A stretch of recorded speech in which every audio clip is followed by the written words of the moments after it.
Hi, this is Scott Garibay, and today I want to talk about Dungeons and Dragons, and I want to talk about my purchase journey for the Dungeons and Dragons 2020 for the Dungeons and Dragons 2024 Dungeon Master Guide, and the debacle that happened, because it wasn't good, but it's extremely detailed. So first of all, this is very inside baseball for Dungeons and Dragons. Um, so warning there. All right. So let me get into this. And also, I just want to, acknowledge, like, normally you ain't going to hear nothing but shine for Hasbro, nothing but shine for Dungeons and Dragons on this channel, because I really feel like it does better than any other product in the world. But this is a distinct misstep, and I wanted to explain my purchase journey. And also tell you, I've heard other stories where people ran into the exact same thing.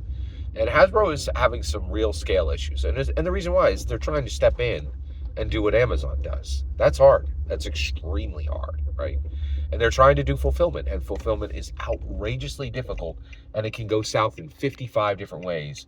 And what they're trying to do is outrageously complicated, and they're failing at some points. All right, so let me explain my Dungeon Master, my DMG purchase journey, and here we go. All right, so I got the bundle. I got it about 2 weeks before November 12th. Actually, I got it about 3 weeks before the November 12th release date of the physical book. Okay. And so in 2024. All right. So what happened? So first of all, I got the physical digital bundle. Okay. Now, I received my book on November 9th, like 3 days before the release date, right? Which is fine. The problem is I did not receive my digital DMG until November 12th, and that's where the problem started. Now, I was supposed to get the digital. I expected to get early access, okay? And so I was expecting to get it 2 weeks early. I was expecting to get it late October, right? And people who had subscriptions at the heroic and the master level did, right? Actually, you know what? I can't even say that. What they're doing is so complicated. But they're trying to sell these subscriptions, right? And honestly, I look at the subscriptions, I can't even tell what's included.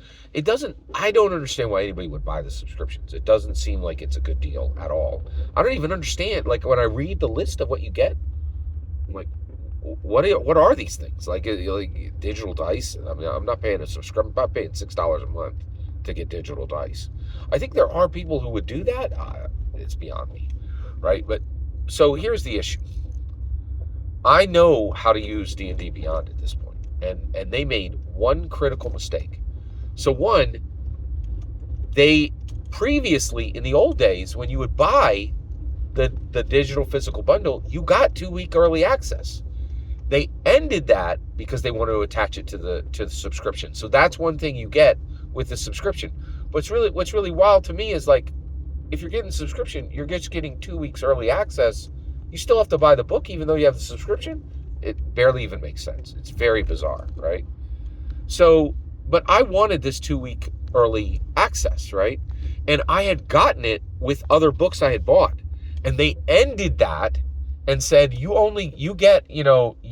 actually the way it works now, you actually get digital access after you get the physical book, right? Now, the problem, why this became outrageously painful for me, was on D&D Beyond, they made a critical mistake, right? And that mistake was 2 weeks before, right, I got digital access, it said in library on the source page, right?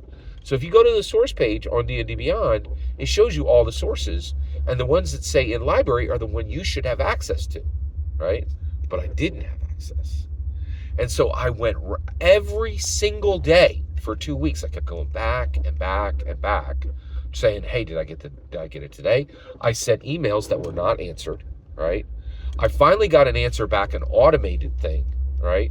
And I had to dig in and realize, oh my gosh, they're no longer giving two week early access with this product. It was like one line on one page in one email, right? And it was extremely difficult to understand what you were actually getting. And this broke from the path that they had got me for. And then the really critical part is on D&D Beyond, it was just this little blue badge that said in library, which saying you should have access now.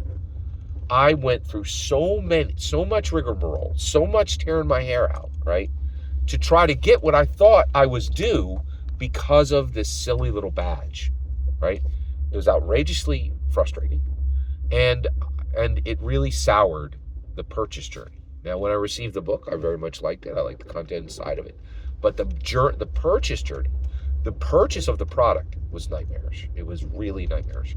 And I think this is the first time this has really happened. I've had flawless fulfillment to this point, but this was bad. This was very, very bad. It was extremely frustrating and broke expectations. And also, when you get a problem in the middle of all this, they got no bandwidth to help you, right? And, unlike Amazon, who is actually staffed to deal with this kind of stuff. And what's even worse is, I was trying to get answers about the DMG while they had tens of thousands of people asking them about orders that were hundreds or thousands of dollars, right, for the Magic the Gathering Marvel Secret Lair drop, right? Like, so it was pretty bad, and I'm hoping that, and it was horrible in my humble opinion. Every single word you just heard was my humble opinion. And I'm hoping you don't have to go through this. The important part here is when I get to hear your humble opinion, when you get in the comments and send your traffic. Please consider like subscribing, and I'm a Fetch Millennium.